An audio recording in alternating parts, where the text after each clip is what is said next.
The young master is in the process of a thorough checkup after his intense fight. His servant Decker is concerned about his condition and insists on checking his pulse, suspecting the awakening of Zeke's aura. Decker then activates his own aura to assess the situation, probing Zeke's aura thoroughly. It becomes clear that Zeke's abilities are impressive. Decker wonders if Zeke could be a Blue Knight, as he exhibits remarkable control over his aura, something only skilled knights achieve. Zeke's skills go beyond the basic training and hint at a potential beyond Blue Knight status. It is implied that Zeke is growing closer to this higher level. Zeke's thoughts and the system interface reveal his awareness of his progression. He notes that with his increasing proficiency in skills like Slash, he is closer to mastering his abilities. However, Zeke is unsure if using the skills directly impacts their level. Finally, as Decker leaves, Zeke reflects on his own evolution. He prepares for the challenges ahead. The protagonist begins to process the unusual abilities he's now gaining. As he ponders over his skills, he notes that the system's features are activated automatically based on his actions, such as the Draconian skill becoming accessible. He wonders whether this new skill is different from class skills and what impact it might have. He also starts to understand that monsters, which he can defeat to earn karma points, are linked to dungeons, places where knights refine their skills and grow stronger. He wonders about his own regressed state, speculating that it could be related to an ancient relic. But his understanding remains fragmented. As he continues to practice with his abilities, he observes the two main powers in the world, aura and mana. Aura is linked to the knights, who use it to reinforce their blades, while mages handle mana differently through circles. He reflects on his own limitations, unable to access both the Dantean and circle systems, which he feels is a cruel fate. His training intensifies, and although it's only been a short time, he feels the strain on his body. He activates his healing and recovery skills, wondering how they might help him during such rigorous training. He realizes these skills are rare, and using them openly could mark him as an irregular, which might lead to complications.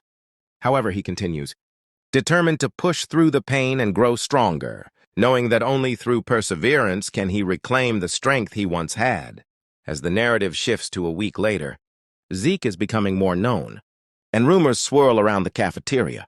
His recent actions have led others to speculate about his mysterious transformation. Among them is Owen Zimmons, who engages in playful banter about Zeke's potential in the upcoming duels. Though some mock him, there's a growing sense that Zeke is far from the weakling others once thought him to be. Zeke is called to the arena by his opponent, Reyna Tarun. Zeke stands in the middle of the arena while Reyna approaches confidently with her large claymore. She chooses Zeke as her opponent, and Zeke accepts the challenge, lifting his sword with determination. The fight begins, and Reyna moves quickly, attacking with swift and precise strikes.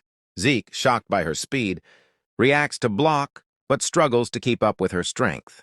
As the battle continues, Zeke realizes Reyna is much stronger than he expected, and the fight intensifies. He can sense the gaps in her technique. No matter how hard Reyna tries, Zeke continues to overpower her with ease. Even though she senses openings and gaps in his defense, her attacks are futile. Despite her best efforts, her sword can never quite reach him. It feels as though Zeke is toying with her, always staying one step ahead. Every time Reyna attempts to strike, Zeke deliberately opens gaps, almost as if he's inviting her to attack. But no matter how fast she reacts or how precise her moves are, her sword never finds its target. Zeke is completely in control, and it becomes clear that he is not only outmatching her in strength, but also in his ability to read and predict her every move. Zeke continues to be in the intense battle with Reyna. Zeke is now analyzing the situation and realizes that the sword duel he's engaged in is like a training duel meant to teach him. Despite his struggles, he is determined to keep fighting. Reyna, however, proves to be a formidable opponent with her skills. Zeke starts fighting seriously, unleashing his full strength. Reyna reacts quickly, evading his powerful strikes with speed and precision. The battle intensifies as Zeke no longer holds back, pushing Reyna to her limits. Demonstrating the raw intensity of their combat, Zeke attempts to stay composed. Zeke throws away little stones to the face of the opponent, dealing a little shock to her. Once she turns the head on him, She sees a strong attack, begin afraid that her head might get cut off. She uses aura and make Zeke's blade go off from his hand. The teachers at the academy are the only ones who notice Zeke's clever move. As the sword strikes towards Reina's throat, she activates her aura at the last moment, just in time to counter the blow. However, she is still shocked by the speed of the attack. Not stopping there, Zeke launches another assault, this time without his sword. He surprises everyone by landing a brutal punch directly to Reina's throat. With her sword lowered and her hand instinctively clutching her throat, Reina struggles to maintain control. The other students who are watching the match are appalled by this cheap move from Zeke. Despite this, Reina analyzes the situation and quickly realizes that if Zeke had a dagger, she would have been finished, unalived in that very moment.